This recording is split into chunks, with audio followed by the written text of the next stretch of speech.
the goal to share my process on how I'm going to recover this dingy ottoman here on Cole's Mad Creations. I saw this ottoman on Facebook Marketplace for $25 and I just couldn't pass it up. I knew it was going to be sitting for a while as I was previously engaged in some larger projects. 5 years later, here we are, and I'm still in love with it. Now, this is called a pillowtop ottoman because the top is actually designed as a complete unit to fit over the bones or the frame of the ottoman as one piece.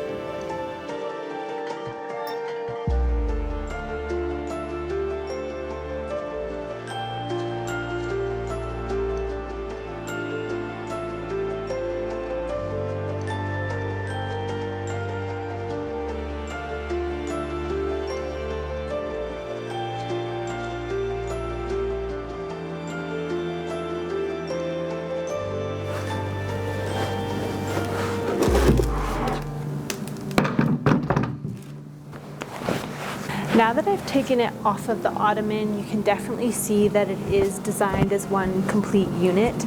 It's not exactly how I'm going to design mine. I'm going to design mine as a fitted unit to fit over the top. They kind of made theirs and gift wrapped the ottoman, which is an interesting idea. What is that?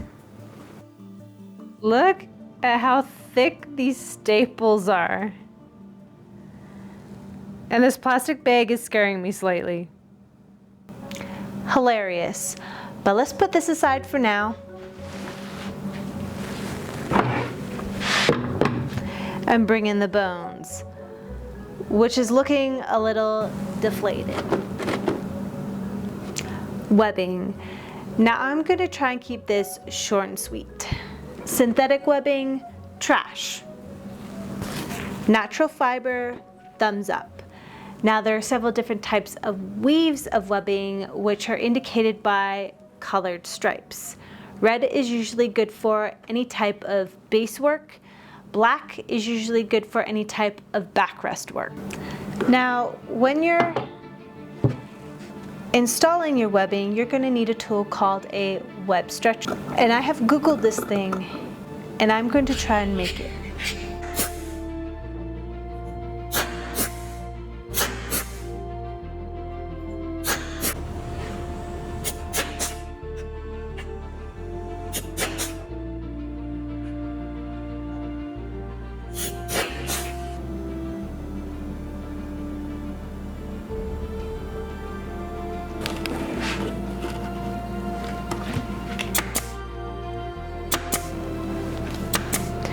I'm using 20 gauge staples that are 5/8 long, and I'm putting about 6 or 7 staples in, then folding the excess over and repeating. The space between the webbing should be about 1/2 inch to 1 inch, but it doesn't have to be exact. It's not rocket science.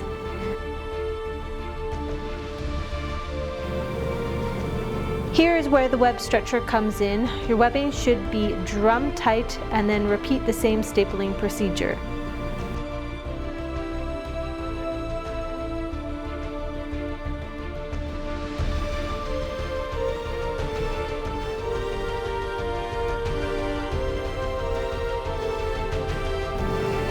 On the other side, you want to alternate your weaves. Here I'm under over. The next one will be over under, and then repeat as many times as needed. This creates strength.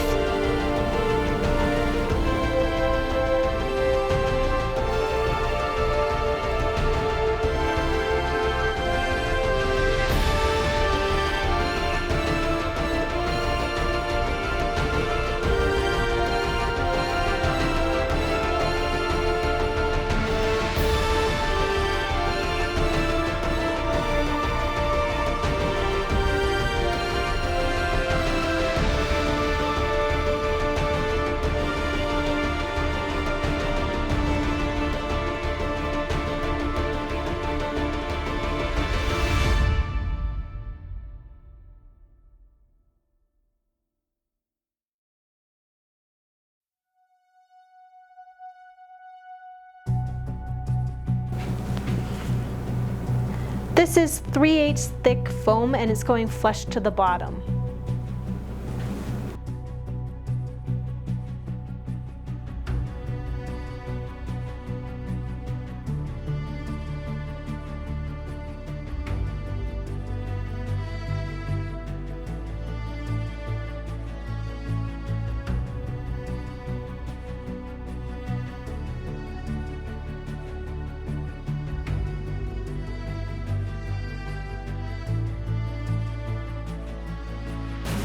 Next up, I'm adding some Dacron or Dacron, however you want to pronounce it, on top of the foam.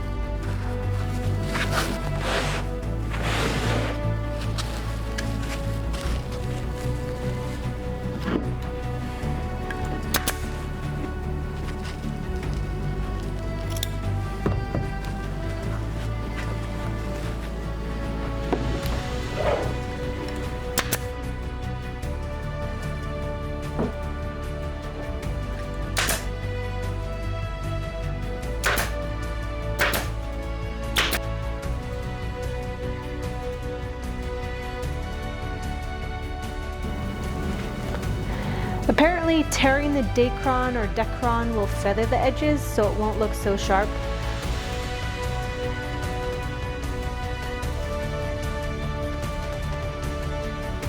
But I just went back to the scissors. I don't know if it made any difference or not.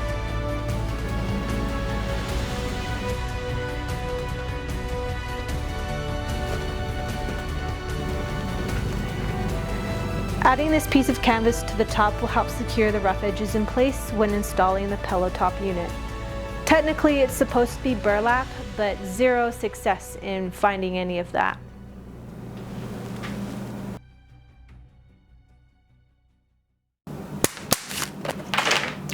Measurements. Now, if I had been smart, I would have taken all of my measurements before putting all of this lovely padding on.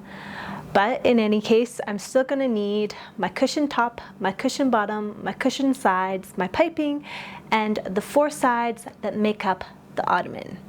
My ottoman measures 20 1/16 all the way around, and that is frame, not the foam.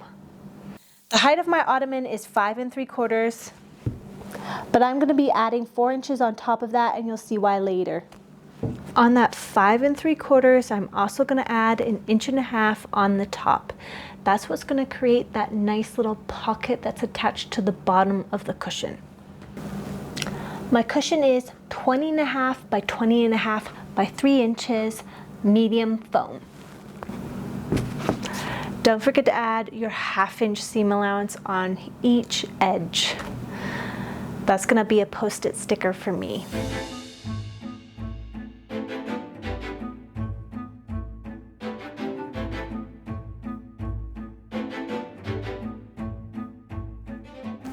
Piping is usually cut on the bias at a 45-degree angle from the salvage edge or the factory edge. This means it just gives it more elasticity when you're going around corners. Here's the salvage edge or the factory edge.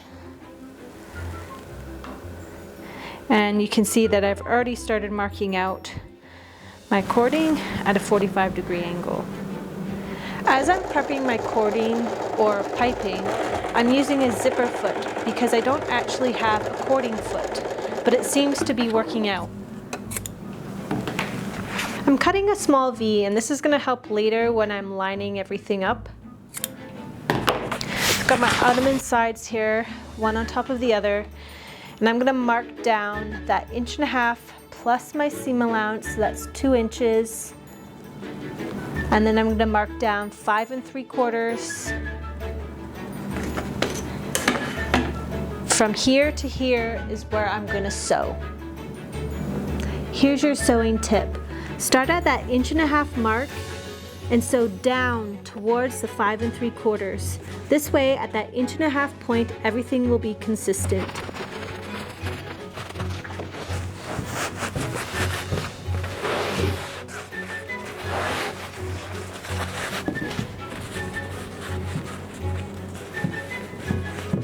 Here's that 1.5 inches on top. and in the corners you can see it naturally forms that nice 45-degree angle. And I'm just going to pin along the edge and then sew.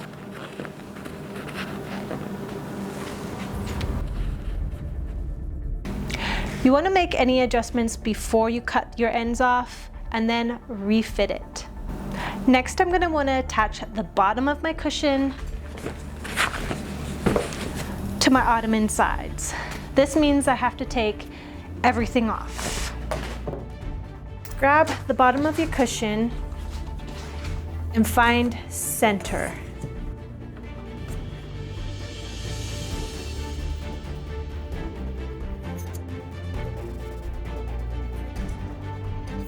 Next, I'm going to want to mark that 1.5 inches plus my seam allowance, plus the seam allowance for the bottom of the cushion, making this 2.5 inches for me, all the way around.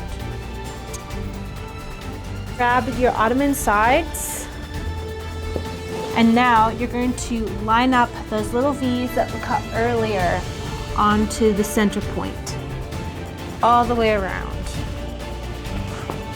And this just takes some finessing, so just take your time, line everything up, smooth it all out, and pin it down. This is good side facing good side.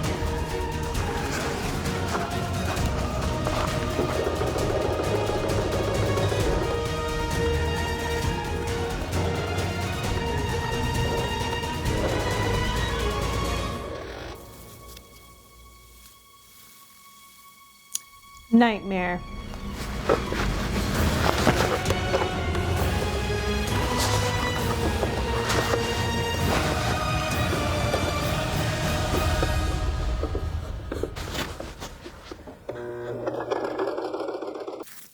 Now that I finally got the bottom attached to the sides, I'm going to move on to the zipper, and I'm going to install it on a diagonal. This way it will make it easier when I'm trying to stuff a large cushion through there. At this point, it doesn't have to be perfect. Remember that this side faces all the webbing and canvas, so you'll never see it.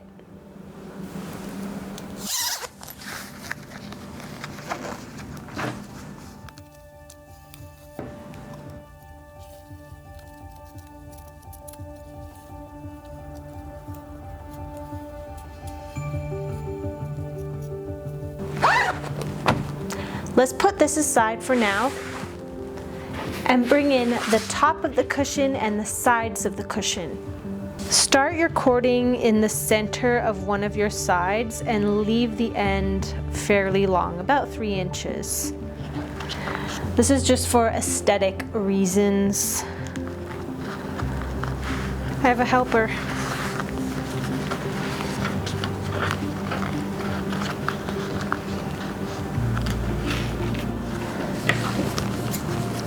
When you get to the corner, make some little slits along the corner that you're going to be turning. This will help make that a little bit smoother.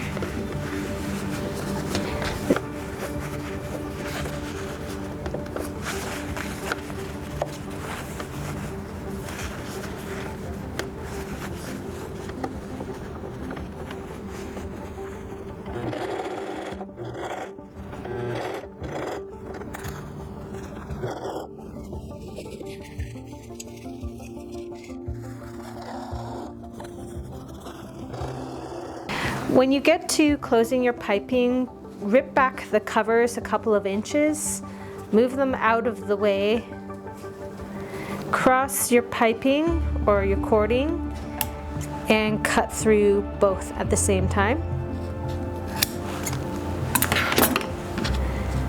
Now your piping will meet exactly at the ends and they won't be overlapping each other. Fold the covers back over. Fold one end at a diagonal and tuck the other one in and fold that over. And then continue to sew. Attaching the top piece to the bottom piece. This is my bottom cushion, and you want to make sure that all of this is inside the perimeter of the bottom cushion.